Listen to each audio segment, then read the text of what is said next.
हरियाणा से जुड़ी हर खबर जानने और परखने के लिए डाउनलोड करें जनमत हरियाणा ऐप। सच के अलावा कुछ भी नहीं। आज हमारे बीच में हमारे बहुत ही मजबूत 15 साल तक हिसार के जिला अध्यक्ष रहे, इंडियन नेशनल लोकदल के हिसार सेल के प्रदेश के अध्यक्ष रहे 2 टेन्योर तक, चौधरी पूर्ण सिंह दाबड़ा जी,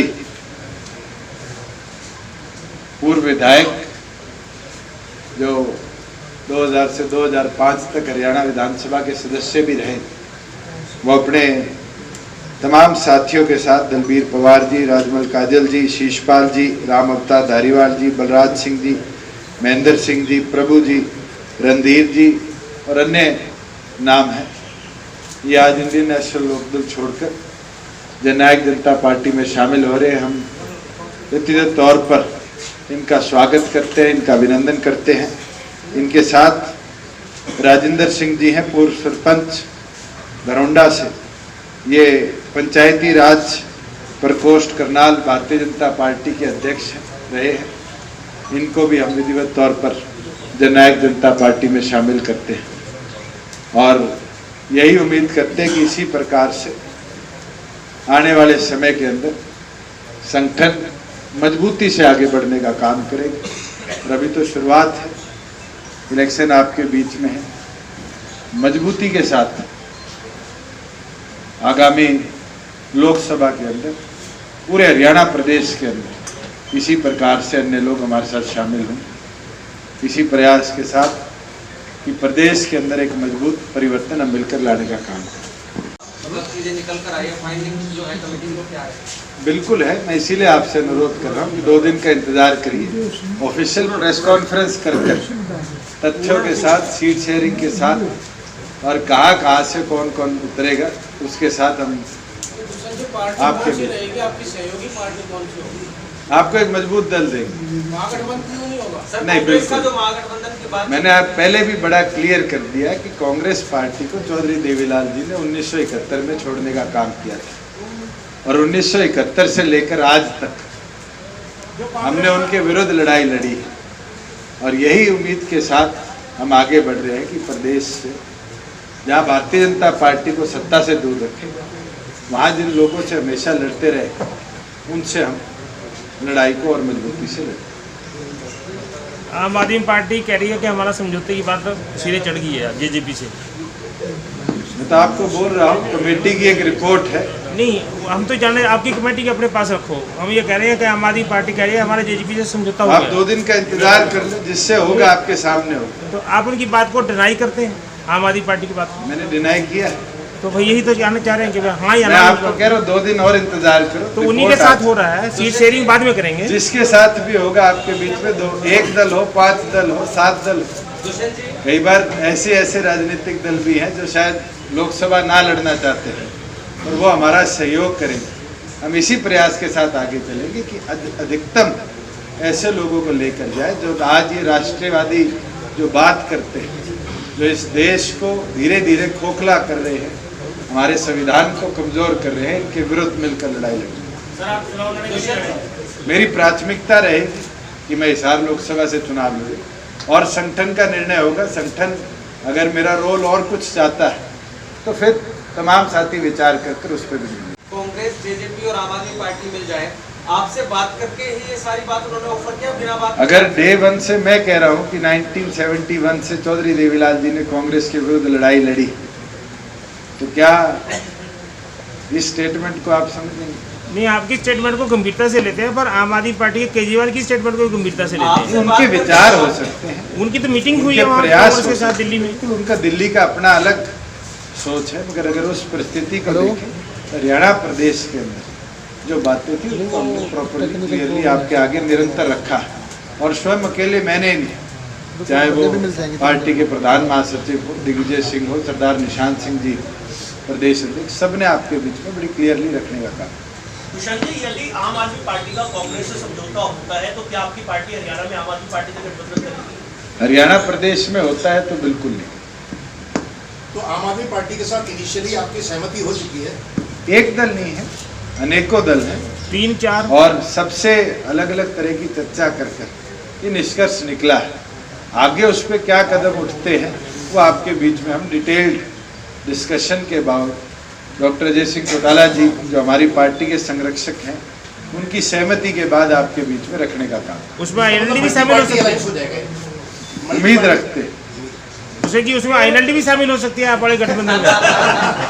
सुरेंद्र जी, मैं आपसे पूछना चाहता हूँ जिसके विरुद्ध एक मुहिम चली और जो आज हमारी चप्पल के पीछे पड़े हुए, क्या उनके साथ जाना के कोई नहीं, हम तो आपके देखो आपके विचार स्वतंत्र है ना, क्योंकि जैसे कांग्रेस के साथ आपने आईएनएलडी के साथ नहीं कहा। 2 दिन का इंतजार कर लो, ना कंफ्यूजन रहेगी, तथ्य और रिपोर्ट सारी आपके सामने। तो 13 तारीख को गठबंधन की घोषणा होगी, 13 को हो 12 को, आपके बीच में जल्द नवरात्रों में खुशखबरी दे देगी। अच्छा सर, आपकी पूरी फैमिली, आपकी मदर और भाई, आप अपने हिसाब से चले जाएंगे तो मतलब तीनों लड़ेंगे? सारा परिवार लड़ लेगा तो प्रदेश कौन संभालेगा?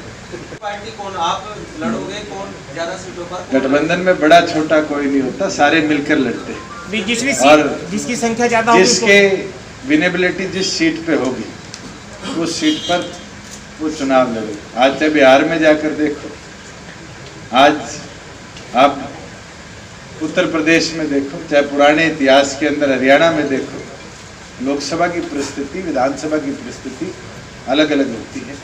मगर मैंने पहले भी कहा था, सम्मानजनक कोई बात होगी उसके ऊपर चर्चा कर एक एक बिंदुओं को टच कर जो जहाँ से मजबूत है उसकी दावेदारी वहाँ रख कर कदम उठाएगा। परवानंद कृष्ण जी, बड़ा स्पेसिफिक क्वेश्चन है जी।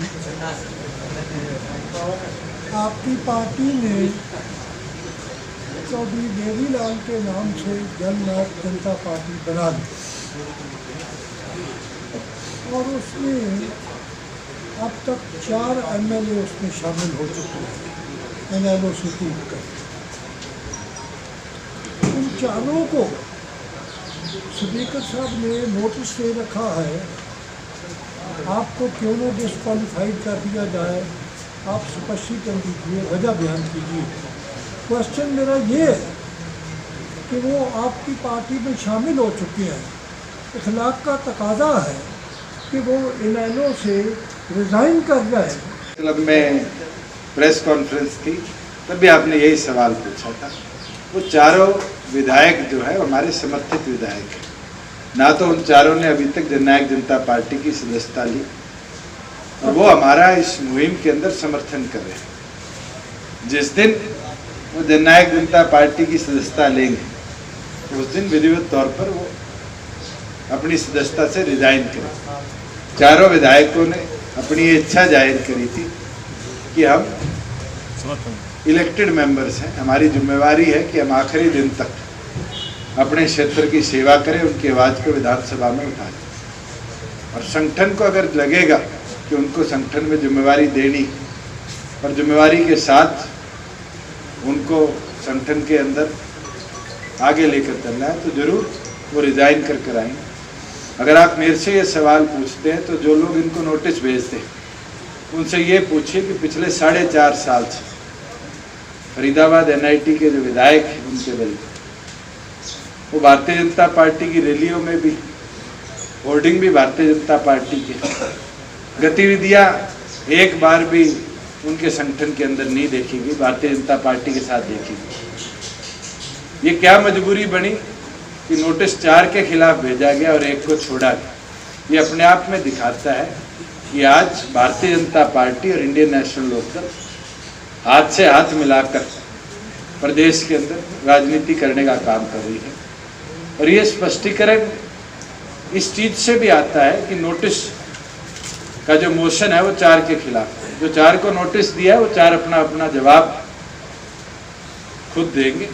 उसके अंदर जननायक जनता पार्टी का कोई रोल नहीं है। अकाली दल के विधायक जो बलकौर सिंह, उनकी संभावना है कि वो ज्वाइन करेंगे, तो मेरी नॉलेज में नहीं था, ना मेरी उनसे चर्चा हुई, ना मेरी नॉलेज में है। मैंने तो खुद एक अखबार के अंदर आज लिखा हुआ है, शायद दैनिक भास्कर के अंदर, और उसके अंदर भी आपने सूत्र अकाली दल ही दे रखा है। तो कोई हमारी पार्टी का सूत्र होता तो मैं ज़रूर उससे इन्वेस्टिगेट करता। जवाब देती है तो उसके ऊपर मैं टिप्पणी नहीं करता हूँ। हमारे पास 10 की 10 सीटों पर 122 लोगों की एक सूची है और उसके अंदर जननायक जनता पार्टी ने प्रॉपर वर्किंग भी कर ली है और उम्मीद करते हैं कि जिस दिन आपको खुशखबरी देंगे उसके 24 घंटे के अंतराल के अंदर आपको उम्मीदवारों की भी एक सूची देने का काम। मैसेज चौटाला ये कह रहे थे कि चारों विधायकों को डिस्क्वालीफाई कराएंगे और जो हमने पता कि ऐसा जो लोग हैं अभी वो रिजाइन कर भी नहीं सकते हैं क्योंकि जब तक नोटिस पीरियड वो सर्व कर रहे हैं, जब तक पूरी प्रक्रिया नहीं हो जाएगी वो रिजाइन शायद कर। ये आप उन विधायकों से और सेक्रेटरीट से पूछे तो बेहतर कि नोटिस पीरियड क्या हो। ना तो मैं उनमें से एक हूँ, ना नोटिस मेरे को। तो आपकी पार्टी को है? बिल्कुल है, पार्टी के आज वो सदस्य नहीं है, समर्थन। और जहाँ समर्थन की बात आती है वो सेक्रेटरीट का निर्णय है, सेक्रेटरीट को वो जवाब लिखित में देगी, सेक्रेटरीट जो भी निर्णय लेगी उसके ऊपर फिर जननायक जनता पार्टी उनसे चर्चा कर आगे करेंगे। दूसरी चीज अभय सिंह जी ने कहा था कि हम एक चिट्ठी लोकसभा स्पीकर को भी लिख रहे हैं कि दुष्यंत चौटाला को भी डिस्क्वालीफाई किया। मेरी चिट्ठी तो मेरे पास 11 नवंबर को आ गई थी, 2 नवंबर को जब मेरी पार्टी की प्राथमिक सदस्यता छीन ली। उसके बाद लिखो तो मेरी सदस्यता भी जो लोकसभा की थी, जिस दिन 17वीं लोकसभा का मॉडल कोड ऑफ कंडक्ट लग गया उसके बाद तो मैं सिर्फ एक एक्टिंग मेंबर ऑफ पार्लियामेंट हो सकता हूँ। मगर वो तो 17वीं लोकसभा में जो चुनकर आएगा वो जिस दल से आएगा उसके ऊपर निर्णय। तो आप बोलना चाहते हैं जो आपको लगता है वो बोलिए, मेरे कहने के अनुसार। मैं तो आपसे पूछता हूँ कि एक विधायक 4.5 साल से बीजेपी में है, आज तक उसके खिलाफ कोई कदम नहीं उठा, तो ये क्या दर्शाता है? और उसके बाद निजी मुलाकातें होती, उन निजी मुलाकातों का क्या उद्देश्य है? ये तमाम चीजें अपने आप में दर्शाती है कि हैंकी पैंकी गेम निरंतर आज नहीं लंबे समय से चलता आ रहा